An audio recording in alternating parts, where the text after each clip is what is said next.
You're listening to the Marketing Attractions Podcast.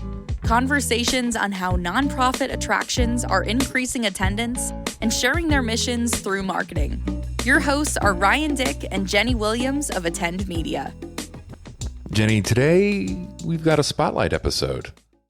Well, what's the spotlight episode? Well, the spotlight episode is where we're talking to folks actually working at zoos, aquariums, museums, gardens, in a leadership and particularly a marketing role. So today, Jim Bartoo, the Director of Marketing and Public Relations at the Nashville Zoo.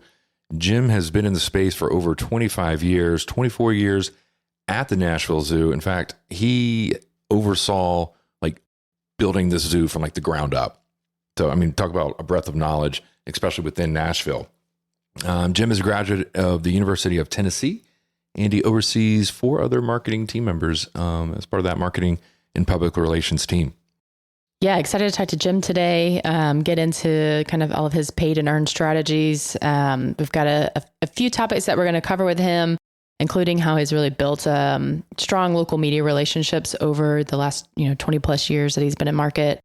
And how he's getting the most out of paid and earned media and why he's not walking away from traditional yet.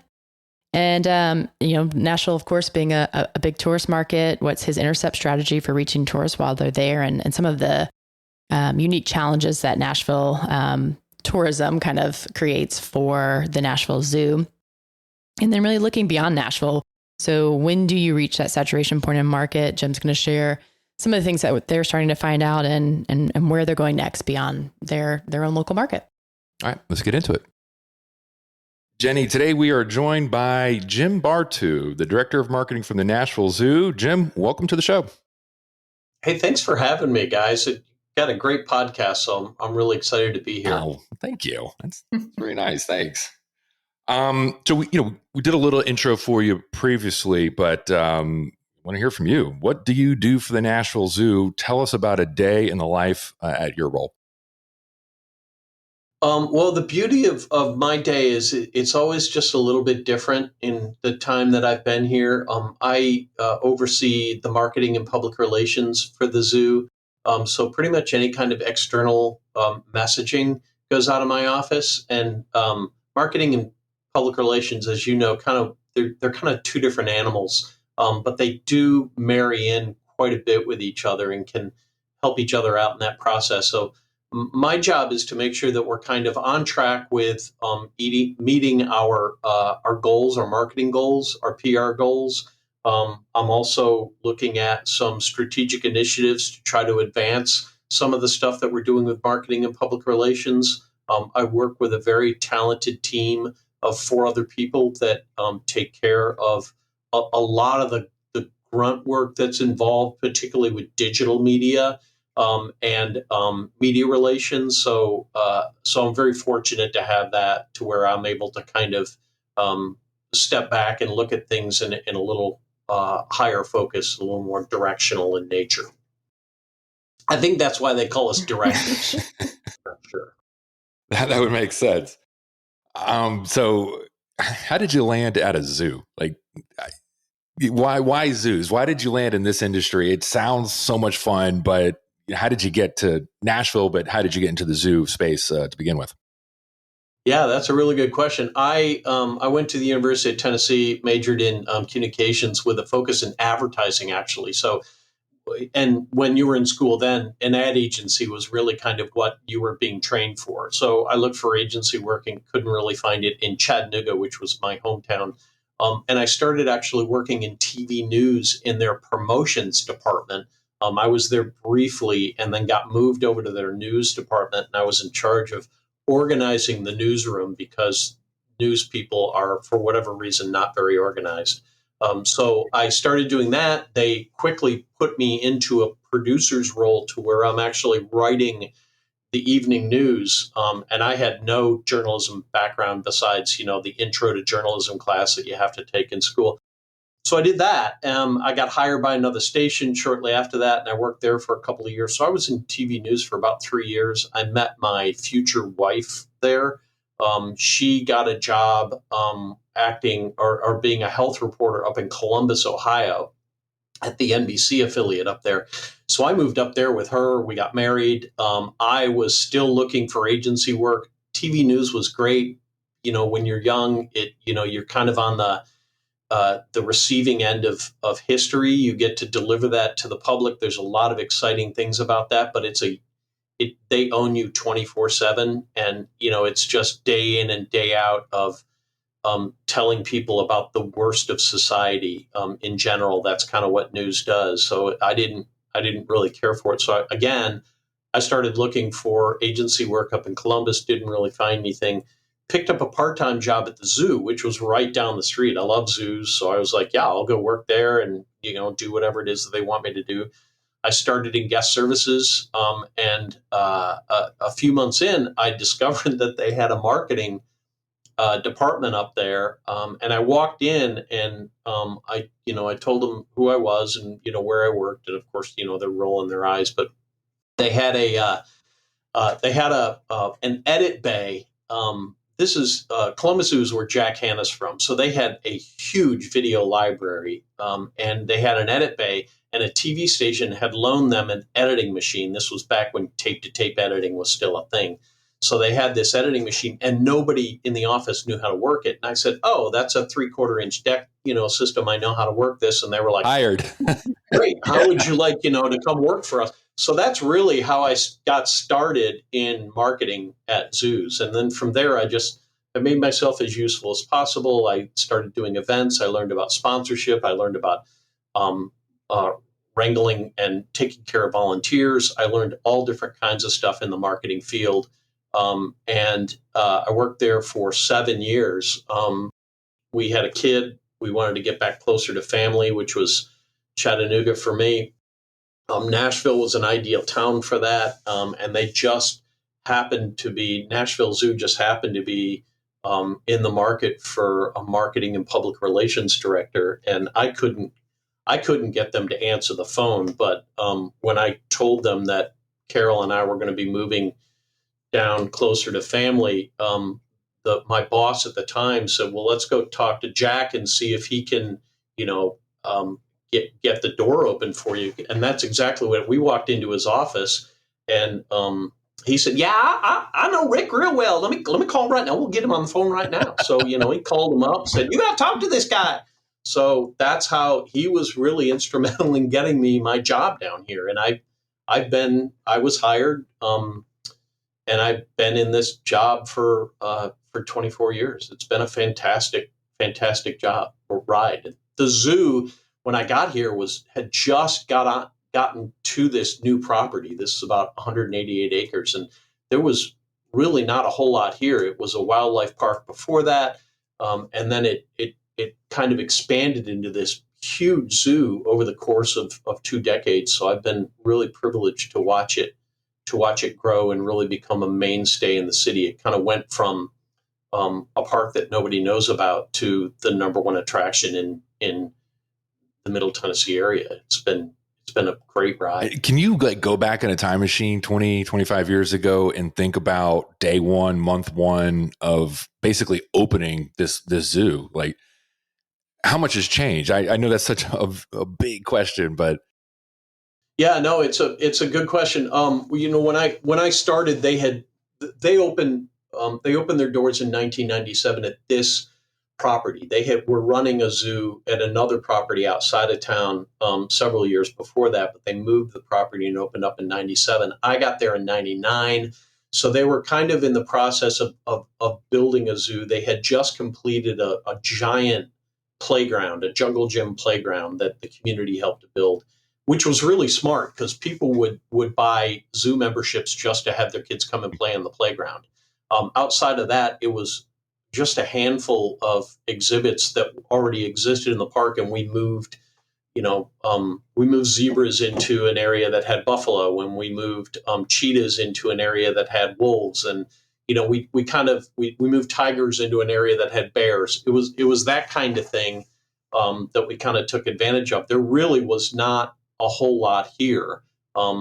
I like to tell people that the best exhibit we had back when I started was the backhoe, because we were just building everything. And anytime you go out into the park, you'd see more kids standing around and watching somebody dig a hole than watching the cheetahs. You know, it was just kind of that's kind of how it worked out. So it's grown quite a bit over that time. I had no budget, so back to the marketing end of things, I didn't really have any money to market. I relied on the generosity of local media outlets to be able to send messages out. And this was prior to social media. This was really prior to the advent of major websites as you know them now. You know, a lot of it was text and, you know, some pictures here and there, but it was really rudimentary stuff. So earned media, the public relations end of what I did, was really kind of the beginning of everything that I had to do. Everything that I got from earned media.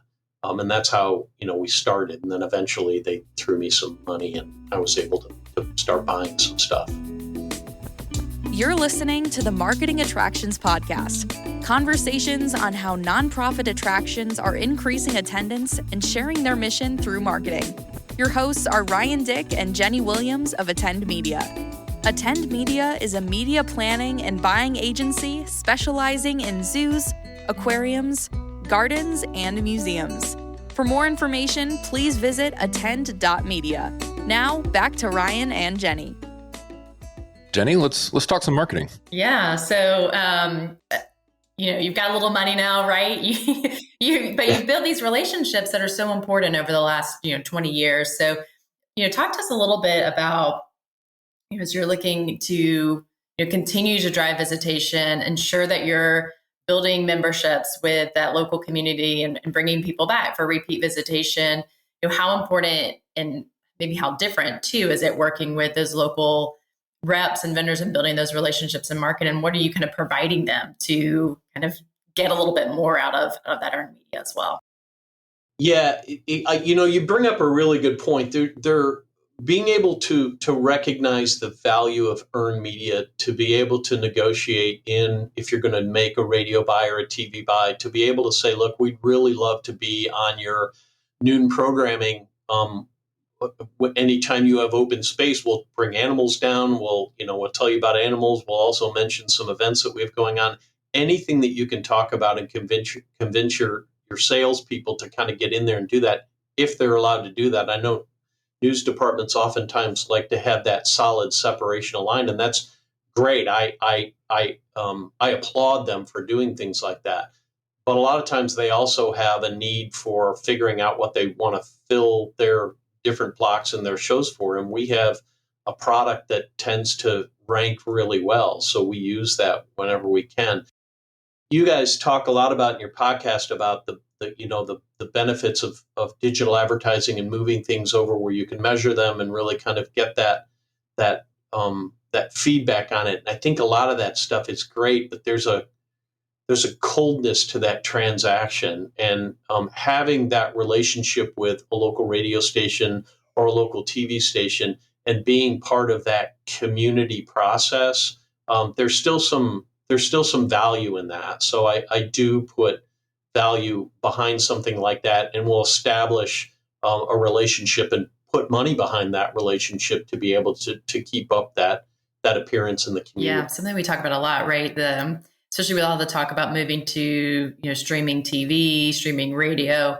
It's great. There's a great audience there to get in front of, but as a nonprofit cultural attraction, like you can't, at this stage still, you can't just completely walk away from the exposure that you get from working with those local stations and right. Yeah. And being on those stations, being on that radio station, these stations and they have their own social media as well. So you're creating for them organic content that they share as well. And that helps us. All of that stuff helps us. So we get the impressions from the buys that we get through streaming, and we can measure all that. And yeah, there's a lot of people over there, and they're all kind of moving that way for their focus. But those that are left over to watch on regular broadcast television or over terrestrial radio, there is a reach beyond just that aspect as well. They have a need to be able to reach into their audiences, and if we can be along for that ride and be the focus of that, that helps us as well. And then we were talking a little before about you guys have obviously a huge interest in the zoo right now with the new baby tigers, right? So how did you work? I think you were talking about a station or a publisher that you're working with on kind of some exclusive stories. We did, yeah. We actually set up an arrangement with the local newspaper here in town, the Tennessean, to get some of the stories of the tiger cubs in particular in advance of everything else that we're releasing by minutes, right? So if there's something happening, we gave the Tennessean access to our keepers, to our vet team, to our animal management team to be able to sit in and listen to all of the processes that go through in preparing for the birth of tiger cubs, which is a big deal. Sumatran tiger cubs are extremely endangered. So to be able to have these births is a big deal for us. And the best way to do that, the best way to tell that story is to have somebody in there who knows how to tell stories and who has an outlet to tell it to a lot of people, right? We can tell that story, but if we can get somebody that has thousands of followers and thousands of viewers to tell that story for us and is connected to the USA Network and to share that out, the better off we're going to be. The Tennessean values that because they're getting something that no other outlet in the city is getting. They're getting advanced access, special access to this particular process. And so we follow them through the birth, through the nursing process, through the weighing and physical checkups. And then here shortly, they're starting to go outside now because the weather's been kind of nice and they're in a little private yard that we have. So they're not available to the public yet. But we have a moat in front of our main exhibit that they will eventually go out into. So in order for them to go out into this main exhibit, they have to know how to swim. So we have to put them through a swim test. The tigers have to go through a swim test. My mind goes back to camp when you have to jump in and swim over to this buoy. So it's not that advanced, but, we will have to put them into a big tank and make sure that they know how to swim before they can go out. And we'll invite the Tennessean in to cover that. And we'll capture as much of it as we can and share it with the public as well. Sounds like some great social media content. Yeah. I want to see him swim. All right. So maybe we can dive into that just a little bit, like tactically, because, Jenny and I, we're kind of media nerds, right? And admittedly, we're not PR experts. So do you just go to the Tennessean and say, hey, we've got some baby tigers coming up. You want in? Or, what does that relationship look like? How do you get on their radar? Break it down for us like a PR 101. Yeah, that's exactly what I did. It helps to know the years that I spent in TV news really helped me to understand what makes a good story, right? Public relations people know this, or at least they're trained to be able to know this. But people in the news business, they bathe in this every day. They know what it takes to make a story. They know the elements that you need. You're going to need video and photos, and you're going to need interviews with these particular experts and all of that stuff. The better that you can package that up and say, you can interview our mammal curator, you can interview all of our tiger keepers, you can interview our lead vet, you can interview our CEO and president if you want with this, if you think it's going to go there. But we have all of these people available for you. They can be available on this date if you want to come out and do this thing. And the more that you can set it up and drop it right into their lap, the easier it's going to be to sell them on it, because you're making their job easier for them. And that's what you want to do in public relations in an earned media situation, is you want to be able to create these stories and put them as a nice package with a bow on it for whoever it is you choose. Or you could also send it out to the masses and see who else picks it up. A lot of times, if you really want that special story, you should be selective on who you're looking at to be able to do that. We selected a reporter who has covered us some of our stories in the past, and to be honest, some of our really, really delicate stories in the past about births. Not all of our births have gone well, and this reporter has done a really good job kind of explaining and talking to the public about all of that. So she was selected as somebody that we knew how to a little bit more about our story and was going to be able to write a little bit more about where we're coming from in terms of animal care. That's the relations and the public relations there. Yeah. Well, that's a little cooler than Excel spreadsheets and cost per points and spots and dots, right, Jenny? Of course. But there's fun stuff in media too, right? So we love our spreadsheets over here. So, you guys have clearly done an amazing job locally, working with that community to help spread the word of what Nashville Zoo is doing and purpose and mission. But at some point you've got to look at saying, whenever we reach saturation in the market with our paid dollars, right? So your earned dollars, you're obviously always going to continue to go after that market. But you talked about some strategic advancements that you were making with the Nashville Zoo. And tell us a little bit about when and how you're looking at growing in terms of either a visitor or tourist market versus maybe going to just some neighboring markets to help bring and grow visitation. Yeah, and you're absolutely right. Public relations and earned media only get you so far. You can't control the message. You're not in control of the message that's put out there. If you want to control that, you're really talking more about the paid media end of things or the owned media end of things now, which has become a huge aspect of that. So we started doing a lot more saturation in the market. We picked up billboards a few years ago, which is immensely expensive, but it puts us in front of the audience on a day-to-day basis and reminds them that there's a zoo in town. It also reminds people that are traveling into town that there's a zoo here as well.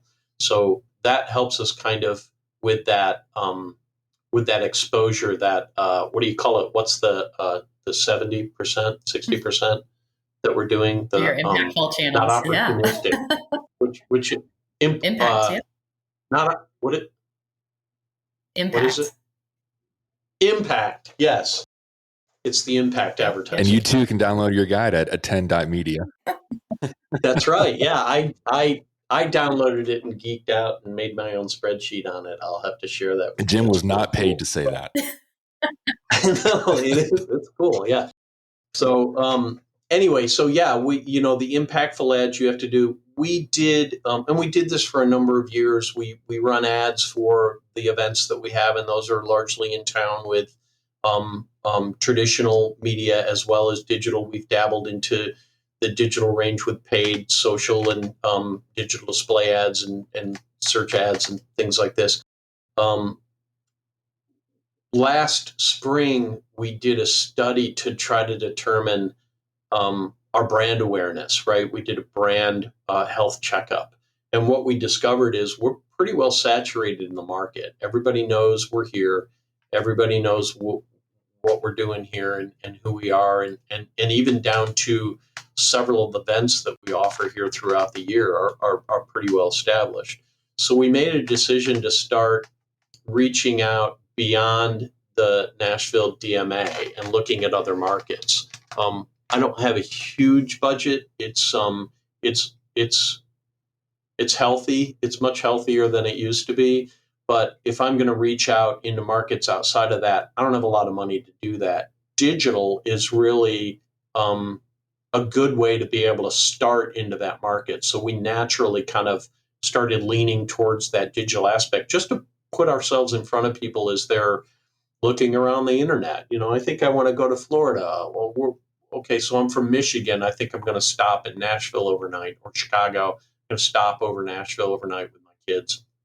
Maybe we get in there a little early. We go see something to do. I wonder what there is to do in Nashville. That's where that ad pops up. That's where we get in front of people and start to say, there's a zoo here. So that's the kind of thing that we're looking into doing into some of those key cities as well. We have the benefit of working with the state tourism department, who is also very interested in a lot of those same elements. While you're making your way through, make a stop in Tennessee, stay here overnight, buy a hotel room. Nashville Convention and Visitors Bureau, very interested in putting heads in beds. That's what helps pay for their process. So if we can convince people to come down here and stay a night, we're helping them as much as we're helping us. So they're willing to help us with that process, either financially or getting us co-op opportunities to be able to get our word out there. So we work closely with both of them to be able to help with that process. I love it. So just to kind of regurgitate what you're saying, and I'm going to use media nerd speak here, Jenny. It sounds like he's pulled some data. He's making a data-driven decision saying, hey, our brand awareness is through the roof with our local market. It's time to go to spillover.